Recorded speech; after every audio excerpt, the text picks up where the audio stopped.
Hey guys, welcome to target Sarkari Naukri में हर्षद अली। सामान्य अध्ययन यानी जनरल स्टडीज़ का प्रैक्टिस सेट नंबर 12 डिस्कस करेंगे। तो चलिए वीडियो को लाइक कर दीजिए। पहला सवाल देखिए, स्वतंत्रता के पूर्व के दिनों में प्रारंभ में किसने संविधान निर्मात्री सभा का विचार प्रस्तुत किया था? आज़ादी के पहले हमारे देश में संविधान बनाने की मांग उठ रही थी और संविधान बनाने वाले लोगों का जो ग्रुप था उसको संविधान निर्मात्री सभा या कॉन्स्टिट्यूएंट असेंबली कहा गया। तो सबसे पहले इस कॉन्स्टिट्यूएंट असेंबली बनाने का जो विचार प्रस्तुत किया गया था वो एम.एन. रॉय के द्वारा किया गया था, ऑप्शन ए। और ये प्रश्न पूछता है वर्ष भी। तो भारत में संविधान सभा के गठन का विचार वर्ष 1934 में पहली बार एम.एन. रॉय के द्वारा प्रस्तुत किया गया था। बहुत ही कम समय में हम यहाँ 50 क्वेश्चंस को डिस्कस करेंगे। सेकंड सवाल देखिए, धान में सफ़ेदा रोग की रोकथाम के लिए किस का छिड़काव किया जाता है? अगर हम धान की बात कर रहे हैं तो धान में अगर जिंक की कमी हो जाती है तो इस कमी की वजह से ये धान की फसल पीली पड़ने लगती है और जो उसकी पत्तियां होती हैं उस पर कत्थे रंग के धब्बे पड़ जाते हैं। तो इससे बचने के लिए अगर आप देखें प्रति हेक्टेयर 20 किलो यूरिया के साथ 5 किलो जिंक सल्फेट का छिड़काव कर सकते हैं। आंसर हो जाएगा zinc sulphate, option A. Stainless steel जो मिश्र धातु है, जो एसएस जिसको हम बोलते हैं, एसएस या स्टेनलेस स्टील जो है ये एलॉय है किस किस का? हिंदी में इसको बोलते हैं जंगरोधी इस्पात। जो स्टेनलेस स्टील होती है इसको बनाने के लिए एक तो क्रोमियम का इस्तेमाल किया जाता है, दूसरा निकिल का और आयरन का इस्तेमाल किया जाता है। इसका आंसर होगा आयरन, क्रोमियम, निकिल। किस फसल में नील हरित शैवाल का प्रयोग जैविक उर्वरक के रूप में सबसे ज़्यादा लाभप्रद है? नील हरित शैवाल जो ब्लू ग्रीन एल्गी होता है, ये ब्लू ग्रीन एल्गी इसको क्या बोला जाता है? इसको साइनोबैक्टीरिया भी कहा जाता है। ये यूनिसेलुलर होते हैं और इसका इस्तेमाल जो धान की खेती है उस धान की खेती में किया जाता है। कैसे? जो वायुमंडल की नाइट्रोजन है उस नाइट्रोजन को भूमि में संस्थापित करने के लिए इस बैक्टीरिया का यानी साइनोबैक्टीरिया का इस्तेमाल किया जाता है, ऑप्शन ए। निम्नलिखित में से कौन सी विश्व की सबसे लंबी पर्वत श्रृंखला है? लॉन्गेस्ट माउंटेन चेन बतानी है कौन सी है? ये लॉन्गेस्ट माउंटेन रेंज जो एंडीज पर्वत श्रृंखला है, एंडीज पर्वत श्रृंखला विश्व की सबसे लंबी पर्वत श्रृंखला है। लगभग 7,000 किलोमीटर लंबी है और ये साउथ अमेरिका कॉन्टिनेंट में है। सल्फर डाइऑक्साइड प्रदूषण के लिए मुख्य संकेतक पौधा इनमें से कौन सा है? इस सवाल को हमने एक दूसरे तरीके से पढ़ा था जो कॉमन था और इस सवाल को अच्छी तरह से पूछा हुआ है इस बार। जो सल्फर डाइऑक्साइड है प्रदूषण के लिए मुख्य संकेतक पौधा कौन सा है? काई हमने लाइकेन को पढ़ा था। लाइकेन क्या होता है? सिम्बायोटिक एसोसिएशन होता है किस किस का? जो शैवाल है और जो कवक है इनका सिम्बायोटिक एसोसिएशन होता है, लाइकेन यानी काई। और ये पोल्यूशन को लेकर के बहुत ही सेंसिटिव होते हैं। वायु प्रदूषण अगर होता है तो सबसे ज़्यादा इफेक्ट जो पड़ता है वो लाइकेन पर ही पड़ता है। ये एकदम तुरंत मरना शुरू कर देते हैं जहाँ भी अगर एयर पोल्यूशन हुआ इनके आसपास वाले क्षेत्र में। तो ऐसी जगहों पर जहाँ पर सल्फर डाइऑक्साइड एक तरीके से एटमॉस्फेयर में आ जाती है या वायु में आ जाती है, वहाँ की जो लाइकेन्स है वो डेड हो जाती है, मृत हो जाती है। तो इसका आंसर होगा ऑप्शन सी, लाइकेन या काई। भारतीय वन्य जीव परिषद की स्थापना किस वर्ष में की गई थी? इस सवाल को ऐसे कीजिए, भारतीय वन्य जीव संस्थान की स्थापना यानी wild life institute of India WII कब की गई थी? इसका गठन किया गया था वर्ष 1982 में। इंडियन सुपर लीग इनमें से किस खेल से संबंधित है? एक आता है इंडियन प्रीमियर लीग जिसे हम बोलते हैं IPL। ये किससे संबंधित होता है? ये क्रिकेट से संबंधित है। ऐसे ही है इंडियन सुपर लीग, ये संबंधित है फुटबॉल खेल से, ऑप्शन बी। भारतीय उपमहाद्वीप इंडियन सब कॉन्टिनेंट में उस देश का नाम बताइए जिसमें राष्ट्रपति शासन प्रणाली है। राष्ट्रपति प्रणाली में राष्ट्रपति प्रेसिडेंशियल फॉर्म ऑफ गवर्नमेंट जिन देशों में होती है उन देशों का जो राष्ट्रपति होता है वही एक्चुअल हेड होता है, सारे डिसीजंस वही लेता है, पूरी पावर जो है राष्ट्रपति में ही निहित होती है। जैसे अमेरिका, अगर हम अपने देश की बात करें तो हमारे यहाँ पर जो है पार्लियामेंट्री फॉर्म ऑफ गवर्नमेंट है, संसदात्मक शासन प्रणाली है, यानी हमारे देश का जो राष्ट्रपति होगा सिर्फ नाम मात्र का ही होगा। हमारे देश के जितने भी कार्य हैं, सारे कामकाज वो राष्ट्रपति के नाम में किए जाएंगे, बट एक्चुअल पावर जो है, जो देश का ऑल इन वन है, सर्वे सर्वा है, वो हमारे देश का प्रधानमंत्री होता है। ठीक है, तो ऐसी व्यवस्था अगर हम अब देखें अपने इंडियन सब कॉन्टिनेंट में, भारत के पड़ोसी देशों में, प्रेसिडेंशियल फॉर्म ऑफ गवर्नमेंट अगर देखें तो हमें श्रीलंका में देखने को मिलती है। तो श्रीलंका में सेमी प्रेसिडेंशियल एक तरीके से गवर्नमेंट है।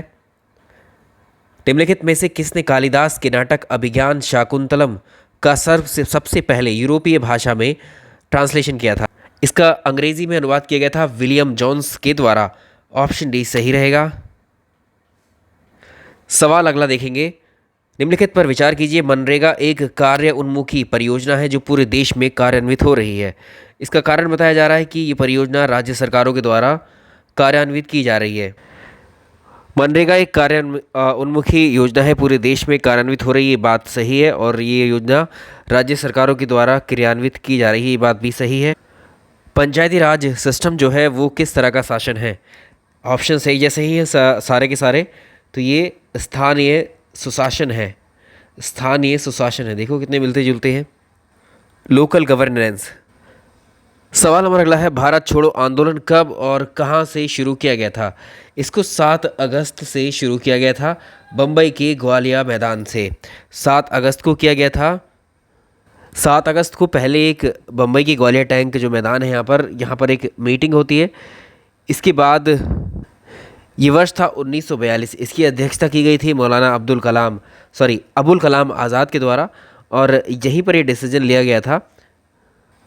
और 8 अगस्त 1942 को ये भारत छोड़ो का प्रस्ताव जो है एक तरीके से पास कर दिया गया था। तो ये 8 अगस्त की बात है जब कंफर्म हो गई थी चीज़ें। ठीक है, तो 8 अगस्त 1942 बम्बई। चित्रकूट जलप्रपात भारत के निम्न राज्यों में से किस में अवस्थित है?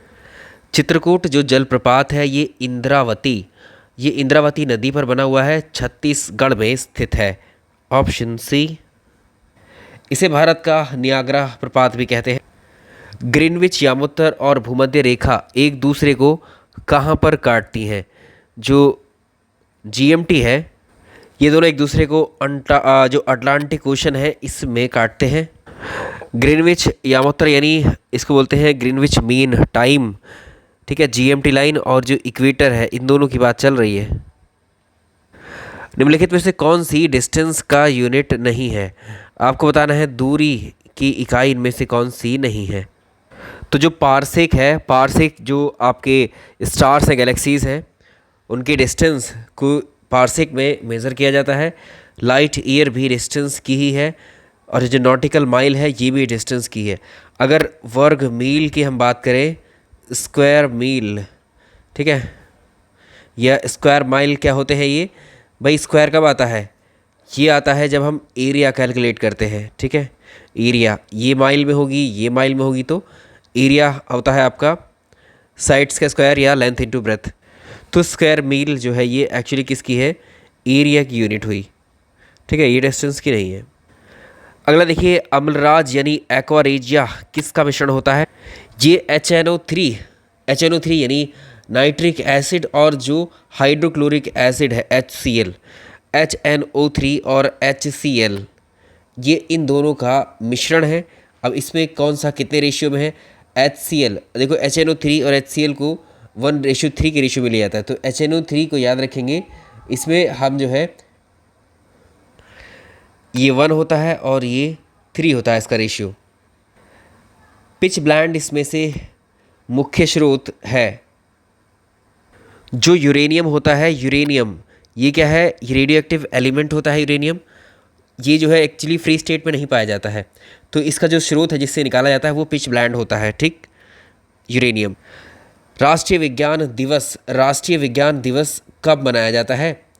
नेशनल साइंस डे, ये होता है 28 फरवरी को। और ये किस दिन के उपलक्ष्य में मनाया जाता है? जो प्रोफेसर सीवी रमन थे, जिनको वर्ष 1930 में नोबेल पुरस्कार दिया गया था, इन्होंने रमन इफेक्ट की खोज की थी। तो जिस दिन इनको ये पुरस्कार दिया गया था, उसी दिन को हम राष्ट्रीय विज्ञान दिवस के रूप में मनाते हैं। एक्चुअली जो रमन इफेक्ट है, उसकी खोज 28 फरवरी को हुई थी, याद रखेंगे, ठीक है। इसीलिए राष्ट्रीय विज्ञान दिवस हमारे देश। निम्नलिखित में से कौन सा एसिड है जो टमाटर में उपस्थित होता है? टमाटर में होता है oxalic acid, option B oxalic acid. Mahatma Gandhi ने सत्याग्रह शस्त्र का उपयोग सबसे पहले कहाँ किया था? महात्मा गांधी दक्षिण अफ्रीका में रहे थे, वहीं पर इन्होंने सबसे पहले इस शब्द का उपयोग किया था। भारत में जो कन्याकुमारी है, इसकी अवस्थिति कहाँ पर है? कन्याकुमारी कहाँ पर है? ये तमिलनाडु या भारत का लास्ट पॉइंट कहिए यहाँ पर। तो ये कहाँ पर है आपको पता है? यहाँ पर जो ऑप्शन है किस तरह से अवेलेबल है आपके लिए। भूमध्य रेखा के दक्षिण में कर्क रेखा, मकर रेखा, यानी वो अर्थ पर पूछ रहा है आप, ठीक है। अर्थ पर ये इक्वेटर है। इस सवाल को हम पहले आपको करवा चुके हैं। ये सवाल नहीं करवाया, लेकिन जो भारत की लोकेशन है उसके हिसाब से हम बता चुके हैं पहले। इक्वेटर है ये, ऊपर 23.5 डिग्री की जो है ये कर्क रेखा है, नीचे का लिखने की ज़रूरत नहीं है। और आपको पता है ये कर्क रेखा भारत के लगभग मध्य से होकर के गुजरती है, ठीक।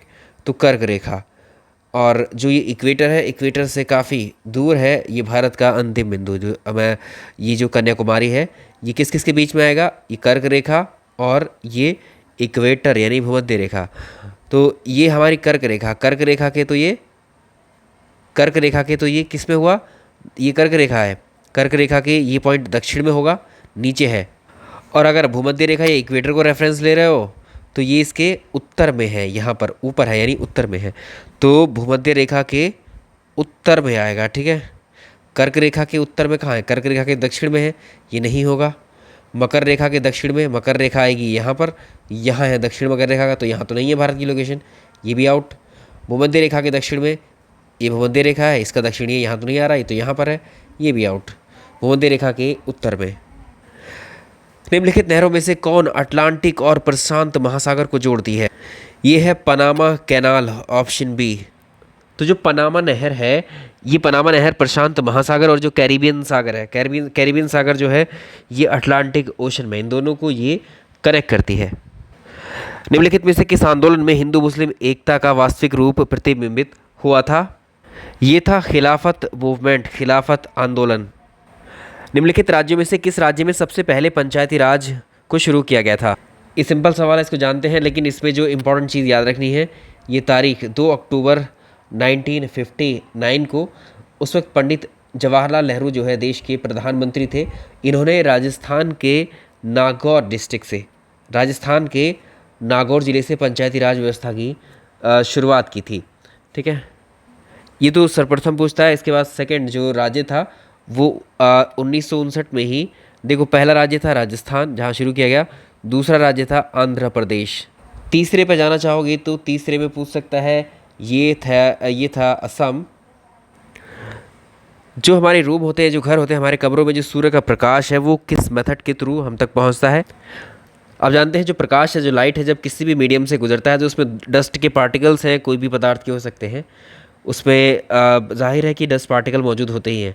तो इनमें जो है सूर्य की जो रेज़ है, किरणें हैं, इन सभी पार्टिकल्स पर टकराती हैं एक तरीके से, और सभी दिशाओं में एक तरीके से क्या होती हैं? प्रसारित होती हैं।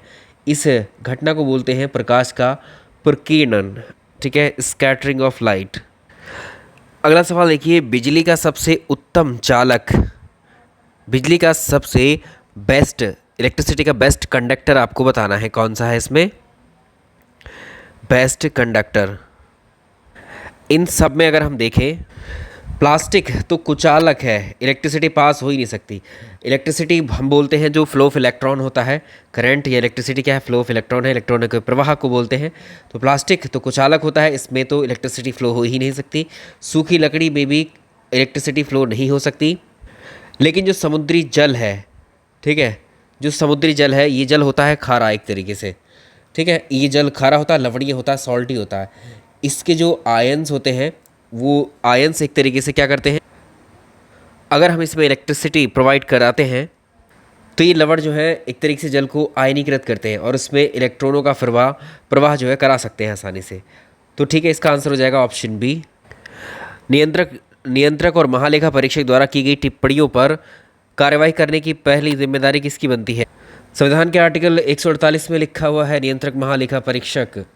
तो इसका आंसर होगा ऑप्शन सी। यूरोप में चार राजधानियों से होकर प्रवाहित होने वाली नदी कौन सी है? तो ये डैन्यूब रिवर है, डैन्यूब रिवर। यूरोप के 4 देशों की राजधानियों से होकर ये गुजरती है, ये अकेली रिवर। तो ये रोमानिया, इसमें यूगोस्लाविया या बेलग्रेड कहेंगे, हंगरी, ऑस्ट्रिया, इन 4 देशों से जाती है इनकी राजधानियों से। डायमंड्स के लिए प्रसिद्ध जो किम्बरले खान है, ये कहाँ स्थित है? साउथ अफ्रीका में है ये। निम्नलिखित में से कौन दिल्ली का पहला सुल्तान था जो युद्ध में लड़ता हुआ मारा गया था? तो पूरी दिल्ली सल्तनत में अगर हम देखेंगे तो ऐसा कौन सा सुल्तान था जो युद्ध में लड़ा और लड़ते हुए ही मारा गया था? ये था इब्राहिम लोदी। 1526 में जो पानीपत का युद्ध हुआ था, इसमें इब्राहिम लोदी और दूसरी तरफ बाबर था। इसमें इब्राहिम लोदी की पराजय हुई थी और बाबर इसको मौत के घाट उतारता है। तो ये इब्राहिम लोदी। भारत में राष्ट्रीय विकास परिषद यानी नेशनल डेवलपमेंट काउंसिल की गठन कब किया गया था? इसका नेशनल डेवलपमेंट काउंसिल का गठन किया गया था 6 अगस्त 1952 को। जो प्लानिंग कमीशन था योजना आयोग के द्वारा जो पंचवर्षीय योजनाएं बनाई जाती थी, उनका अनुमोदन approval NDC national development council यानी राष्ट्रीय विकास परिषद के द्वारा किया जाता था। उत्तर प्रदेश में खाद्य सुरक्षा कानून किस समय से लागू किया गया? 1 मार्च 2016। उत्तर प्रदेश में जो खाद्य सुरक्षा कानून है, इसमें क्या किया गया? इसके तहत जो प्रत्येक गरीब परिवार है उसको गेहूं 2 रुपये प्रति किलोग्राम के हिसाब से बेचा जाएगा और चावल 3 रुपये प्रति किलोग्राम के हिसाब से दिया जाएगा। तो ये हो गया। जनगणना 2011 के अनुसार भारत के निम्नलिखित में से किस केंद्र शासित प्रदेश में महिला साक्षरता का प्रतिशत सर्वाधिक है? तो ये लक्षद्वीप है। इसका आंसर होगा लक्षद्वीप है। लक्षद्वीप की जो साक्षरता दर है वो 91.8 है। निम्नलिखित में से किस वर्ष भारत में अंतर्राज्यीय परिषद स्थापित की गई थी? इंटर स्टेट काउंसिल्स भारत में कब बनाई गई थी? वर्ष 1990 में। ये ऐसे प्रश्न बहुत पूछे जाते हैं जिनमें स्थापना वर्ष पूछता है, उसमें बहुत मुश्किल होता है आपको याद रखना। तो ये स्थापना वर्ष वाले प्रश्न आप जरूर याद रखें। अब इसमें ऐड कर सकता है कि किस आयोग की अनुशंसा पर जो इंटर स्टेट काउंसिल अंतर्राज्यीय परिषदों का गठन किया गया? ये था सरकारी आयोग की अनुशंसा पर बनाया गया था 1990 में। कीटभक्षी पौधे जिस मृदा में उगते हैं उसमें किस चीज़ की कमी होती है? जो कीटभक्षी पौधे होते हैं ये मांसाहारी होते हैं और ये ऐसी भूमि पर उगते हैं जहाँ पर नाइट्रेट का अभाव होता है, यानी नाइट्रोजन जहाँ पर नहीं होती है। तो इसका आंसर होगा ऑप्शन ए। फसलों के निम्नलिखित में से कौन सा युग्म भारत में कुल दलहन उत्पादन का 75% उत्पादन करता है? भारत का सर्वाधिक दलहन उत्पादक और उपभोक्ता देश भारत जो है विश्व में सबसे ज़्यादा जो एक तरीके से दलहन का जो है उत्पादक है और उपभोक्ता भी है। ठीक है, तो इसमें भारत में कुल दलहन का जो उत्पादन है 75% इसमें चना और अरहर शामिल किया जाता है। जो दलहन है इसमें मैक्सिमम जो होता है वो एक चना और दूसरा अरहर, ये बड़ी मात्रा में है। ब्रह्मोस मिसाइल को संयुक्त रूप से किसके द्वारा डेवलप किया गया था? ब्रह्मोस मिसाइल को बनाया गया था भारत और रशिया के द्वारा। ऑप्शन सी इसका करेक्ट आंसर। जो भारत का पहला सैटेलाइट था आर्यभट्ट 1975 में इसको बनाया गया था और इसमें जो डिज़ाइन किया था इसको या इनके गाइडेंस में ही इसको तैयार किया गया था इस आर्यभट्ट को। तो इसका आंसर होगा प्रोफेसर U.R. राव। भारत सरकार के द्वारा प्रारंभ किए गए मिशन इंद्रधनुष का कार्यक्रम जो था वो इनमें से किस फील्ड से संबंधित है? बच्चों में जो टीकाकरण होता है, टीकाकरण से संबंधित है। जिस तरह से इंद्रधनुष में 7 रंग होते हैं उसी को एक तरीके से लेकर के इसमें 7 बीमारियों से लड़ने के लिए जो टीकाकरण कराने का उद्देश्य इसमें रखा गया है। 2020 तक सभी बच्चों का टीकाकरण कराना है इसमें जिन्हें टीके नहीं लगाए गए हैं और इसमें 7 बीमारियों को रोकने वाले टीके लगाए जाते हैं। भारतवर्ष में प्रथम कृषि विज्ञान केंद्र की स्थापना कब की गई थी? ये था वर्ष 1974 में। निम्नलिखित में से कौन सा उद्दीपक फसल है? तो इसमें से जो चाय है, टी, ये उद्दीपक फसल में आती है। भारतीय कृषि अनुसंधान संस्थान का बकरियों पर शोध करने के लिए जो केंद्रीय संस्थान है वो कहाँ पर स्थित है? ये मथुरा में है, मखदूम में। किसान दिवस कब मनाया जाता है? किसान दिवस 23 दिसंबर को सेलिब्रेट किया जाता है। किसान दिवस, तो इस दिन को जो भारत के पूर्व प्रधानमंत्री और किसानों के मसीहा कहे जाने वाले चौधरी चरण सिंह जी की जो जयंती थी वो 23 दिसंबर को थी। इसी दिन को सेलिब्रेट करते हैं हम किसान दिवस के रूप। निम्नलिखित में से कौन सा विषय जनसंख्या एवं मानव समुदायों के महत्वपूर्ण आंकड़ों के अध्ययन से संबंधित है? ये जो बात हो रही है, जो जनसंख्या और मानव समुदाय के महत्वपूर्ण आंकड़ों का अध्ययन जनांकिकी में किया जाता है, इसको बोलते हैं डेमोग्राफी। इसको बोलते हैं डेमोग्राफी। निम्नलिखित में से 15वें वित्त आयोग के अध्यक्ष कौन है? ये है NK सिंह। एका आंदोलन कहाँ से प्रारंभ किया गया था? एका आंदोलन को उत्तर प्रदेश, हरदोई, बाराबंकी इन स्थानों से किसानों के द्वारा शुरू किया गया था। लीलावती नाम की जो किताब है, इसके लेखक कौन थे? ये थे भास्कराचार्य, ऑप्शन सी। तो ये हो गए हमारे 50 क्वेश्चंस इस प्रैक्टिस सेट के, जो कि हमने बहुत कम समय में कर लिए। पर्यावरण का प्रैक्टिस सेट नंबर 3 डिस्कस किया था, उसमें क्वेश्चन नंबर 37 था। उसमें जो भोपाल गैस ट्रेजेडी थी, उसमें जो गैस रिलीज़ हुई थी उसका नाम मिथाइल आइसोसाइनेट है, MIC है, लेकिन उस पर गलत ऑप्शन चूज़ कर लिया गया। उसको थोड़ा सा करेक्ट कर लीजिएगा, बोला सही गया था लेकिन टिक दूसरे पर गलत पर लग गया, तो मिथाइल आइसोसाइनेट है वो एक्चुअल में। चलिए, इस वीडियो में इतना ही। वीडियो पसंद आया तो लाइक और शेयर कीजिएगा, और मिलते हैं सुबह पर्यावरण में। Thank you.